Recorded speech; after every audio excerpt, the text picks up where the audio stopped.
La Zambie a abrité du 5 au 8 juillet dernier les assises de la 13e édition de la conférence annuelle de l'Union panafricaine des avocats PALU sous le thème central « La crise de la dette souveraine en Afrique, le rôle de la profession juridique ». Le choix de ces thèmes justifie la pertinence et l'urgence absolue au moment où les nations africaines sont confrontées aux défis croissants de l'accumulation de la dette dans leur quête de développement et satisfaction des besoins sociaux de leurs citoyens, a indiqué Kari Abdul, président de ces premiers forums continentaux des avocats et associations des juristes en Afrique. C'était devant un parterre d'avocats venus des 4 coins d'Afrique avec une forte délégation de la République démocratique du Congo conduite par le bâtonnier Koko Kayudimi Samou. Des experts et orateurs des renom qui ont décortiqué les thèmes principaux dans 3 domaines, à savoir le droit des affaires, la pratique juridique et l'intérêt public, et les droits du développement, dont les bâtonniers de la République démocratique du Congo, Koko Kayudimi Samou, secrétaire général adjoint de cette structure continentale d'avocats. Il a axé son intervention sur une mine d'or pour les avocats, des opportunités dans les secteurs pétroliers et gaziers en Afrique. S'agissant de la nécessité de s'approprier cette question minière relative à la fixation des prix à l'étranger, les bâtonniers Koko Kayudimi Samou estiment qu'il appartient à chaque pays d'élaborer une politique publique en vue d'être en bonne position des négociations. Je pense qu'il appartient à nos différents pays d'élaborer des politiques publiques qui leur permettent d'être en bonne position de négociation, y compris sur le marché international, lorsqu'il s'agit justement de vendre les produits.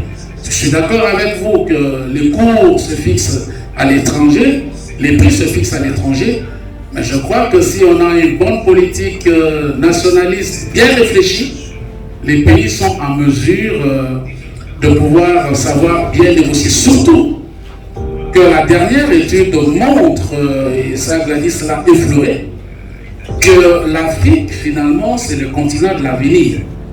L'ensemble de la richesse mondiale sur les questions de ces métaux-là va se jouer en Afrique.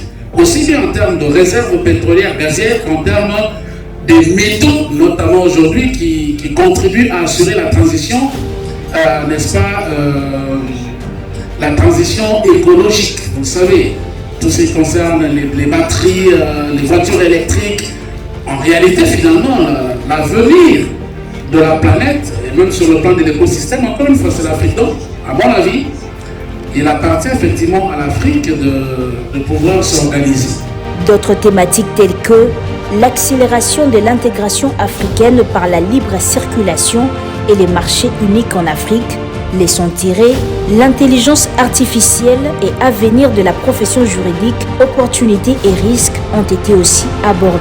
Au terme de cette 13e conférence, le président en exercice des PALU, Kari Abdul, a dit toute sa satisfaction pour la bonne tenue de ces assises, avec mention spéciale à la République démocratique du Congo qui a drainé une foule à cette activité. Des experts de haut vol qui ont présenté diverses thématiques pendant 3 jours, 3 ateliers différents qui se tenaient en même temps dans différentes salles. Nous avons eu une bonne vingtaine de sessions sur lesquelles nous avons travaillé pour disséquer la thématique de cette conférence. Le président de la République des Zambie a bien voulu nous faire l'honneur de patronner cette conférence, et vous avez vu à l'ouverture solennelle de cette conférence à quel point les autorités zambiennes étaient mobilisées pour nous venir en aide, qu'elles soient totalement remerciées. Nous avons eu une bonne participation de un peu plus de 300 participants de cette conférence, parmi lesquels une mention très spéciale à la délégation de la RDC, qui, sous la conduite du bâtonnier Koko Kayudimi, par ailleurs membre du comité exécutif de l'organisation continentale, a mobilisé beaucoup d'avocats qui se sont retrouvés ici, venant des paroles différentes de la RDC. C'est cela. Nous avons fini par avoir des recommandations sur le rôle que les avocats africains doivent pouvoir jouer pour aider les États africains dans la perspective d'éviter des crises de dette souveraine. Signalons que cette activité a également été marquée par la remise à titre posthume du prix Toulani Maseko à la veuve du regretté. Il s'agit d'un activiste de droits humains swazilandais tué en janvier dernier. C'était aussi l'occasion du lancement de ces prix pour l'engagement à vie dans les services publics.